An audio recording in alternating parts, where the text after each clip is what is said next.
Welcome back to the Crochet Crowd. So my friends at yarnspirations.com. I'm your host Mikey. Today is the large and small basket. And what these are is that they're the same design, but one is bigger than the other. And I'm going to cover both in today's tutorial. So you're going to notice that there's one video for the large and one for the small, but it's exactly the same video because people don't understand it's the same thing. So the difference is that the base of how it grows out is different, but everything from the side up is also the same. So what I'm going to do is that this is called marling, and what I'm going to do is use 3 different balls of the Red Heart Row With It melange. This is Theater, Showtime, and the other one I'm going to use is going to be Tabloid. Okay, and so you're going to use 1 strand from each of the balls, and if you have extra balls that you don't know what to do with or leftovers, it's a great thing to do. And what we do with this is that we put all of the strands together like they're one. Okay, so we put 3 together and pretend that they're just 1 strand, and so therefore you'll have the thickness, you'll have the durability of this. So what I'm going to do is train you to be able to do this, and then also then follow the pattern to be able to do the larger size. So I'll do the small size on camera, but tell you how to do the large size while we get there, and then we'll work on the sides together. So I'll use a 6mm size J hook and then 3 strands of the Red Heart Row With It melange. I'll provide the written instructions for you in the more information of this video. You'll see a link and then you can click that. So holding the 3 strands together, pretend that they're one, and you're just going to create a slip knot. I think this is an intermediate level because I've used the bead stitch. So pretend that it's all one, it chunkens up the yarn like so, and so you're just going to put it into your hand and pretend that this is 1 strand. This is what is referred to as marling. So we're going to then chain 4. So 1, 2, 3, and 4, and slip stitch to the beginning chain and pull through and through to form the center ring of your basket. And now let's begin round number 1. Round number 1, you can chain 1 if you prefer, but I didn't, and I'm just going to single crochet myself 8 times around the center of the ring. So we have 1, and go right up over top of the straggler, which is the starting. So then you'll do number 2,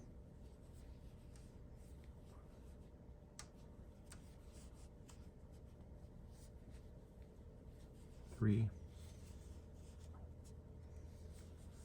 4,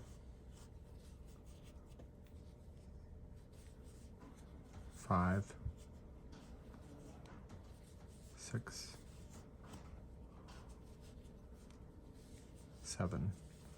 And it's going to be a lot in there, so just move it around and get that 8th one in, and you'll join that with the beginning one, single crochet. If you're not sure, count it back. So 1, 2, 3, 4, 5, 6, 7, and 8. So 1, 2, 3, 4, 5,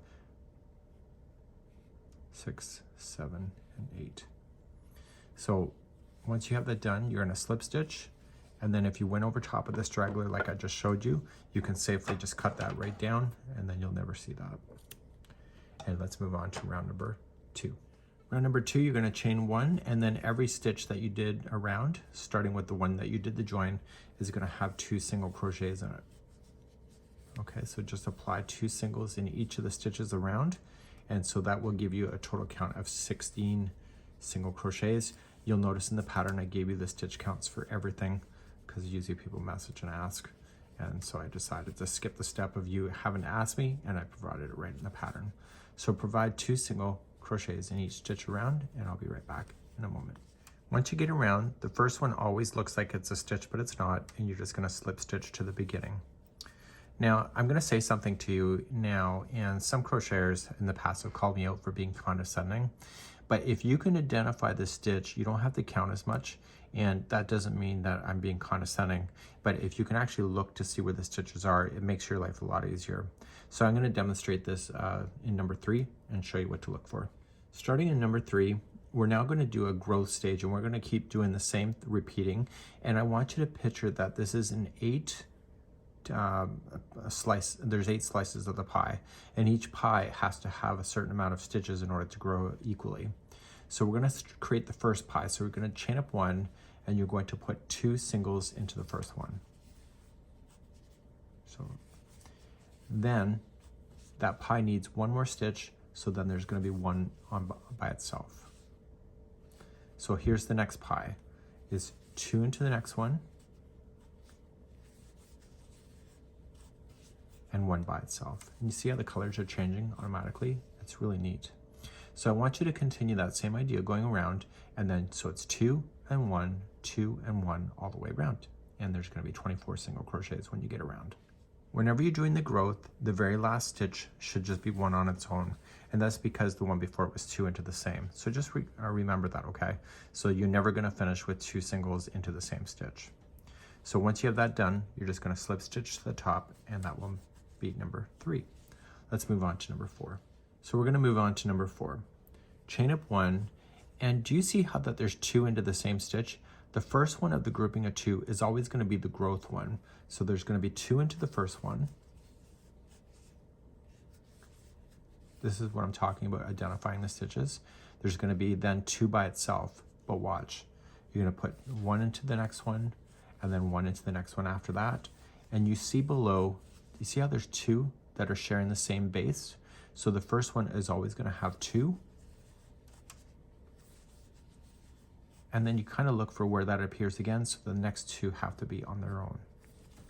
So the repeat cycle for number 4 here is that there's going to be 2 into the same and then 2 by themselves. And please do that all the way for number 4. So I'm coming up to the end of number 4. The last one is just 1 by itself because there's 2 here and then 2 by itself. And then you're just going to join to the top of the first single crochet. We're going to move on to round number 5 next. So let's move up to number 5. Chain up 1, and so you'll put 2 in the first one.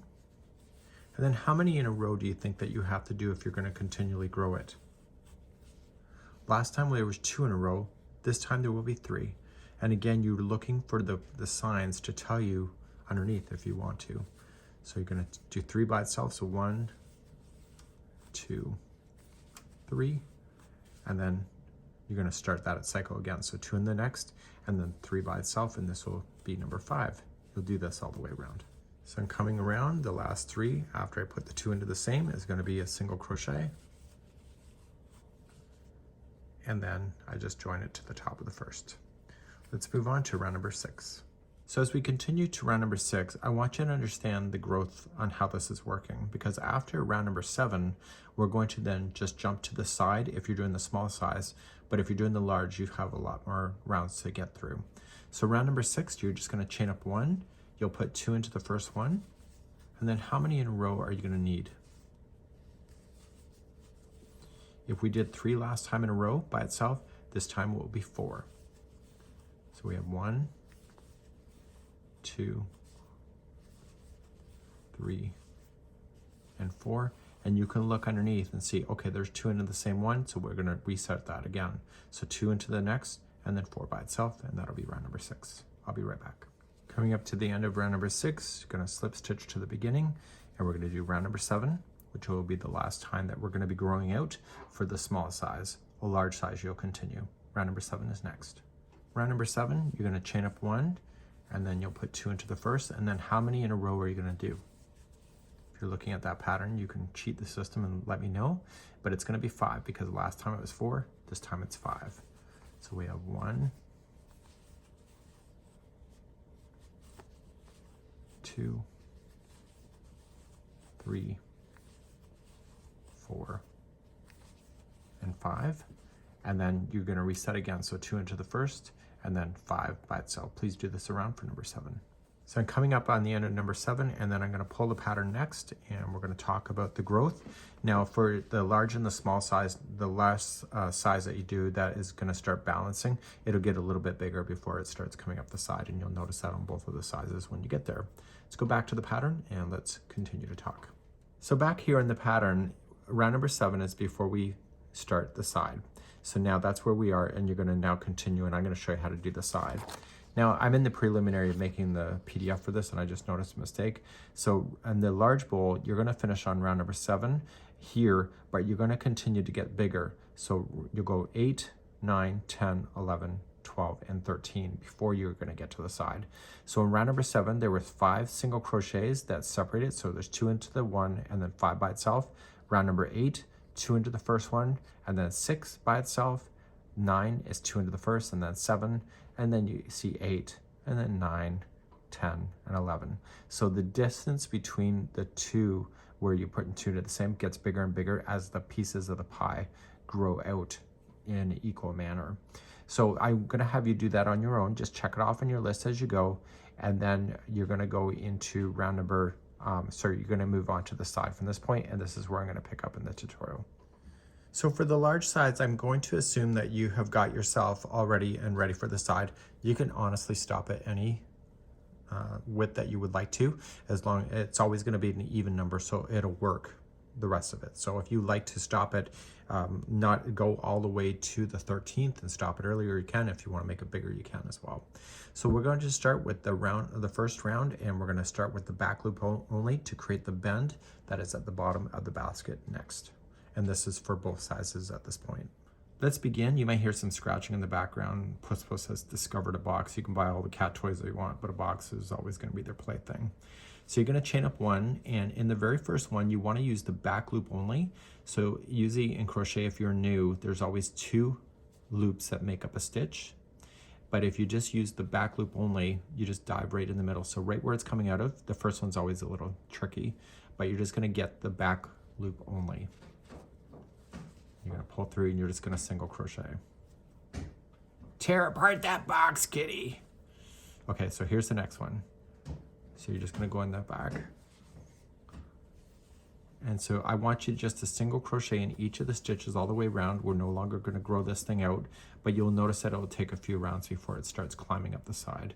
And that's normal, and that's why the base here is a little bit more narrow than you would expect. That's because it's not finished growing yet. So 1 single crochet in the back loop only, all the way around.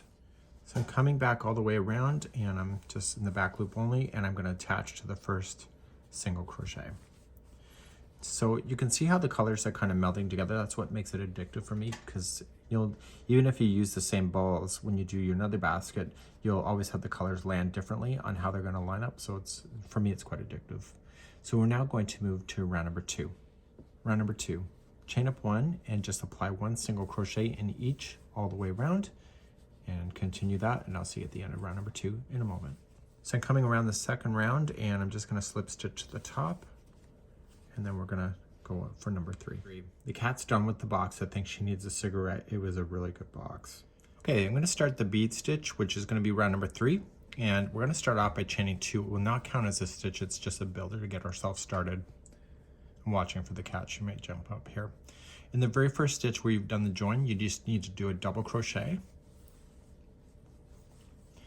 So now what we have to do is that we have to use the post only, and you're going to yarn over, and you're going to go in between the chain 2 and the post through to the back and pull through. Make sure you're a little bit loose with this and be consistent, and you're going to do it a total of 3 times.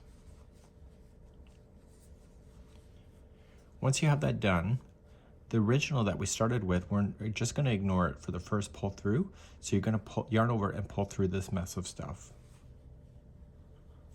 Okay, it requires a bit of practice. And then yarn over, pull through the final 2, and that's a bead stitch. So the double crochet is 1 stitch. The bead, what I just did, is another. So this equals 2 stitches. So we're going to come back down on the line, skip the next one, and start again. So you'll start by double crocheting first, so you have the post to be able to wrap around. So yarn over and going around that post. So once, yarn over again, twice, yarn over again, 3 times, and pull through. And so when you pull through, you want to ignore the first one that you started with. Okay, just kind of wiggle it and yarn over, pull through the 2. And there is another bead stitch. Now I'm making this look simple. This is actually the 4th take, just to show you that it's possible without like snagging on stuff, but sometimes you do, and just be patient, and I would prefer to show you too from this perspective so I'm not getting you all confused. So please do this bead stitch all the way around, making sure you're skipping 1 stitch before each one.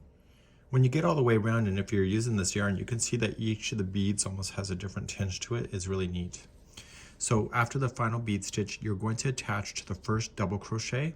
So there's a double crochet and then a bead stitch, double crochet and a bead stitch. So attach to the double crochet, and we're going to move on to round number 4 next. Round number 4, chain up 1, and you're going to apply 1 single crochet in each stitch. So the first one is in the double crochet, and the next one is in the bead stitch itself. The next one is in the double crochet, and the next one is in the bead stitch itself. Okay, so please do that all the way around for round number 4. So coming all the way around, this is in the bead stitch as your last one, so you're just going to slip stitch to the first. Now we're going to do something slightly different for the cluster round and number 5, and here's what we're going to do. Whenever you do clusters, whenever you create the cluster automatically bows out like a bowl, and it always bowls out towards the opposite side of the work. So if I did a cluster right now, the interior of the bowl will have that look of collapsing on the interior. So what I want you to do is flip the project around. It's called turning, and just flip it around like this. Okay, so this is technically the outside of the bowl. I just flipped it. Now that we're turned, we're going to chain up 2, will not count as anything. And in the very first one, you're going to do a 3 together double crochet. So just yarn over and in, pull through 2 and hold. Do it again, pull through 2 and hold, then yarn over again and in, pull through 2 and hold. Once you see 4 loops on your hook, yarn over, pull through all of them, and then chain 1 to move on. Skip the next one and then do the cluster in the next. So it's a 3 together double crochet. And I want to show you something here after I'm done this one. So you can see that it bowls out away from me and it creates a bump. So because I had you turn around, it's going to create the bump to be on the outside of the bowl. So I want you to do this all the way around. So skip the next one, cluster in the next, chain 1, skip the next one, cluster, and do that. And I'll be right back in a moment. So I'm just coming all the way around, and after the last cluster, make sure that you do chain 1 and reach over to the first cluster and attach. Now, we have to turn our work again, and we're now going to flip it so it's the right side facing out. Okay, so this is what it is.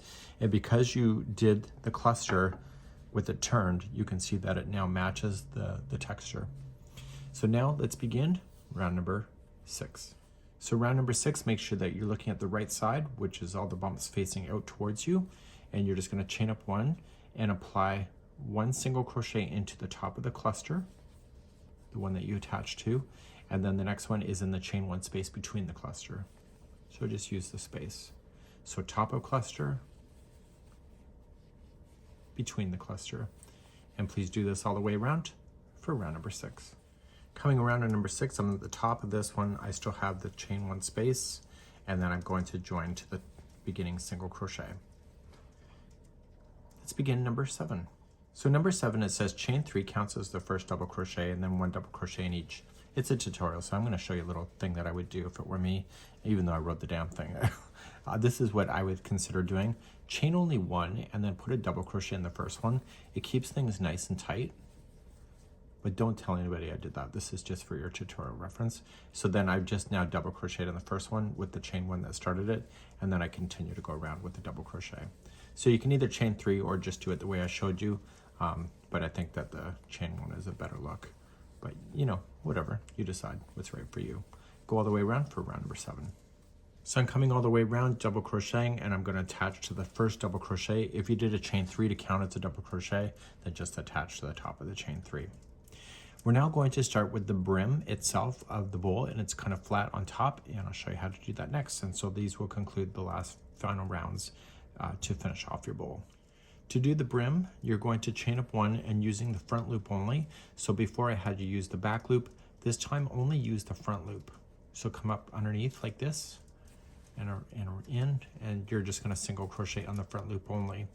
The back loop will stay available for you for the future, that you'll be referencing to fold the top around to create the top of the brim. So just use the front loop only, going all the way around, and I'll be right back in a moment. So I'm continuing with the front loops all the way around for round number 8. And when I get all the way around, I'm just going to slip stitch in the normal spot on the first single crochet. So just go right in there and slip. And let's move on to round number 9 through 11. Rounds number 9, 10, and 11 are all the same. Just chain up one and apply one single crochet in each. This is creating the top of the brim. You'll see it develop in the next round that we're going to come back to, which is round number 12. But please do these 3 rounds of 9, 10, and 11 of one single crochet in each round. So now that I've done up to number 11, number 12 is the final. Do you see this ridge right here? This is the remaining loop that was left over on the 8th round. Remember that we went into the front loops? This is the back loop.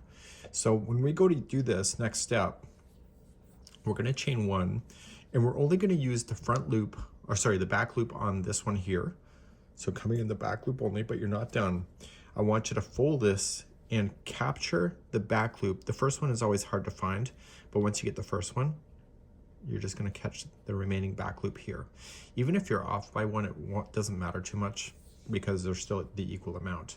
And you're going to single crochet using those two and put it together.